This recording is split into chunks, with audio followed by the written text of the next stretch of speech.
What's good, Beangster Mafia? It's your girl Beangster back at it again with another video. Y'all need y'all to smash that like button, comment down below, and hit that post notification bell so you know whenever the Beangster posts.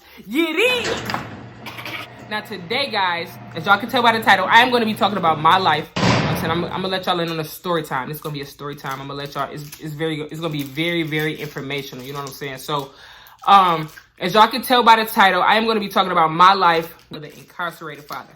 So, my dad has been gone for 15, 16, 17 years. One of those numbers, I don't know. But bottom line is I'm 22. You know what I'm saying? So he has missed a lot of the most important stages in my life. You know what I'm saying? When I first got my boyfriend, he's missed my graduations. He's missed a lot of things. And I'm going to break all of that down and just let you guys know how I dealt with it up until now and him being out of prison.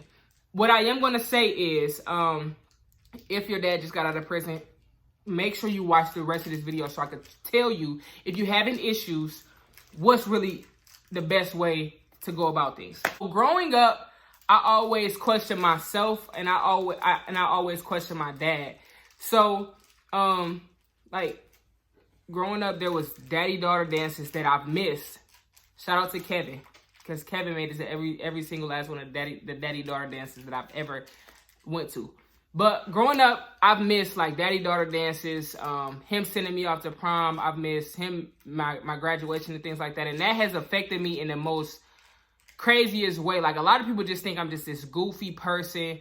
They just think that I got it all figured out. And I really don't. Like, I'm learning. I'm normal. I'm a regular person. And there's things that bothers me. And this is the number one thing. I wouldn't say that I was afraid to be in a relationship, but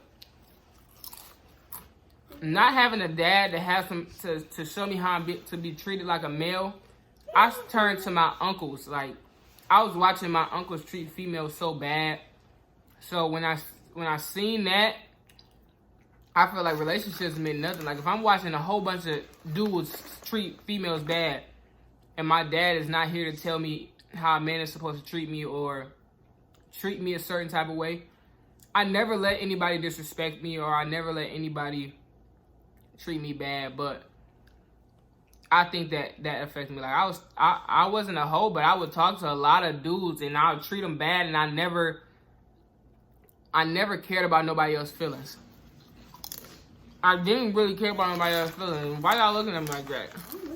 With my dad being gone, it's not that I did not want to get in a relationship. It was just more so like I didn't trust nobody. I just didn't like dudes was really like disgusting to me. Like, I just didn't like niggas. I don't know how to say it. You don't say niggas on YouTube. I just didn't like God. If I say I ain't like God. No, I just didn't like guys. Like, it was hard.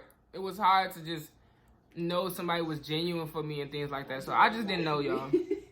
Also, my mom told me how to carry myself, so I never had to worry about that. I always carry myself right, but me being tomboyish, that's where that came from. A lot of people, excuse me, eating these chips. A lot of people, when they don't have a lot of females, when they don't have their dad in their life, they turn to drugs. They begin to get promiscuous because they don't have a father figure in their life to show them. You know what I'm saying? Like, it was times to where I was just, I wouldn't say like super duper depressed, but it was times to where I just did not understand life because I always wanted my dad. Like, I've always been a daddy's girl, and my mom has, like, taught me, like, no matter what my mom and dad went through, she has always taught me to love my dad. Now, as I got older, it became resentment because at first it was just more so like, oh, my dad's in prison, you know what I'm saying? There's people who dads come to their school on Valentine's Day who bringing them stuff, or people who has their dad on Christmas and stuff like that, and that affected me. And as I got older, I began to, like, I don't want, like, I'm saying it on camera because, you know, this is how I felt. But I had so much resentment and hate towards him. Like, I remember telling my dad, F you. I ain't going to say it because I know I got kids on here. F you, don't drop the soap. And when I said that, let me take the smile off my face. And when I said that, it wasn't that I meant that. It was just that I was just going through so much stuff, and he just didn't understand. And I feel as though when one of your parents go away or leave your life, I feel as though their side of the family should step up for you no matter what. And that's another thing that we lacked in. You know, that's the main reason why my dad is now out of prison. I think he's been home for like a couple months, probably over 6 months. He's been home for 6 months, and we bump heads. And me out of all people, like I'm the most understanding person, the forgiving person, the person who just wants to just I'm a family person, basically. Yeah. So yeah. At first, when he first came home, it was more so like, you know, I want the entire family to be together. And I never in my life would have thought like, Bink, you just gonna have to give up. And here's why I'm saying this. With that being said, when my dad first came home, I was super duper excited because, you know, in the back of my mind, I'm thinking, I freaking love this man. This man has my personality. I look just like him. Like, this is my twin. Like, everything that he's missed in my life, we can do that now. It didn't work like that. It just did not work like that. And here's why. When people go to prison, they become institutionalized. No matter how long they've been gone, they get institutionalized. And no matter how hard you try, they're stuck in their ways. And that's just really the bottom line. Dad, if you're watching this, because I'm pretty sure somebody's going to show you this video. I try my hardest. I've tried my hardest. And this is to people who is going through this. Do not give up on your loved one, you know what I'm saying? Because they will need your help. They will need you, you know what I'm saying? But my biggest issue was I feel as though I did not need that person. I feel as though after a while, like after him being gone so long, I just didn't need him in my life. Like, no disrespect to anybody. I just feel as though I did not need him in my life.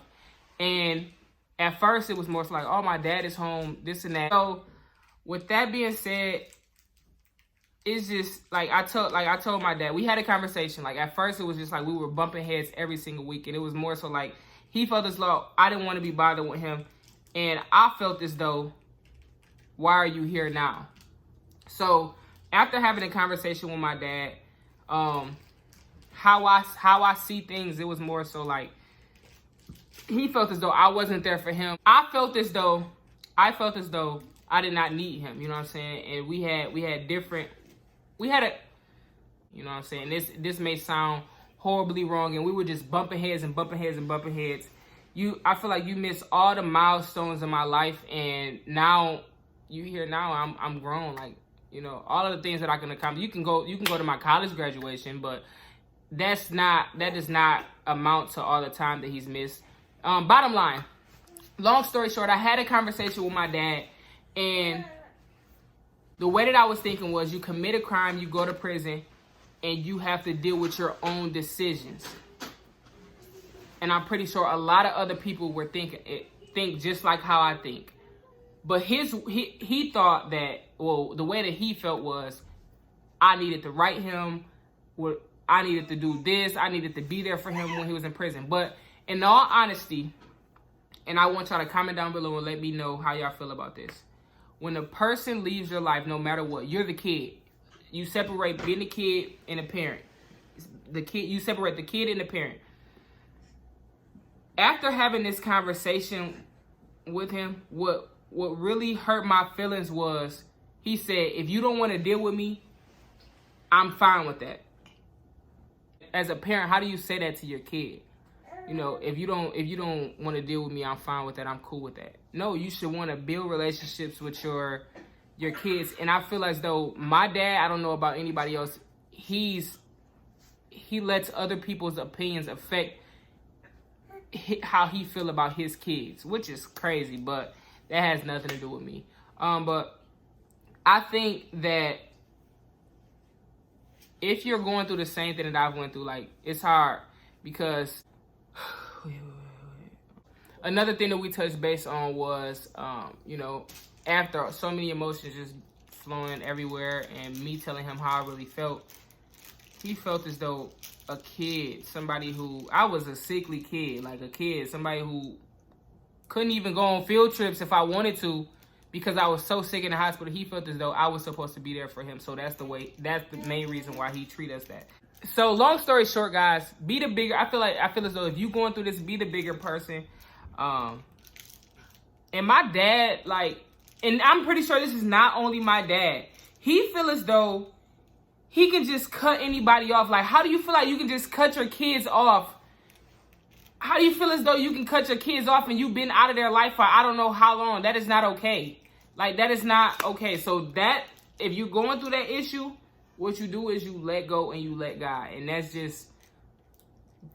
the bottom line. Like, so if anybody's going through this situation, I would tell you, let go and let God. You know what I'm saying? You don't fall off into the arguing. Don't fall off into being negative towards that person. Like, if I see my dad, I still speak. You know what I'm saying? Hi, how you doing? This and that.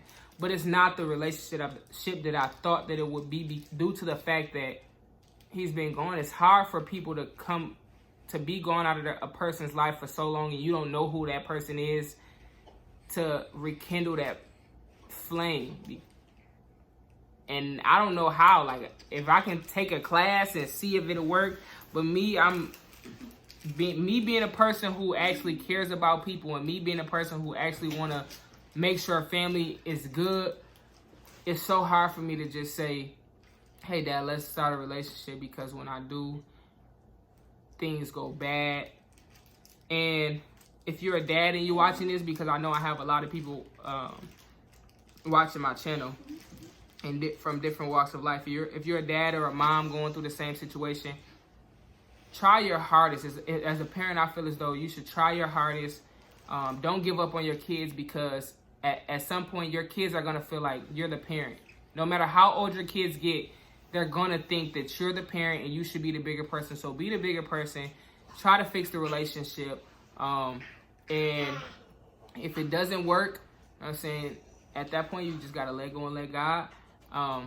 If I missed some things in this video, just make sure y'all comment down below and I'll make a part 2. I was kind of nervous because people was watching me do this video. Nigga, you used to rap. Shut the fuck up. Oh, wow.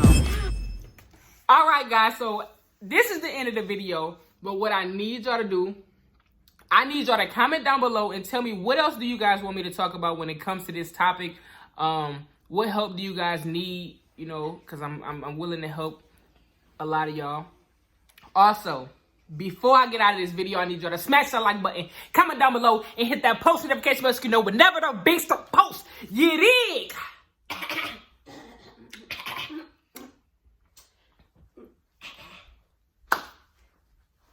Come on, put this down. Say, I'm Love y'all. Love y'all. And we go.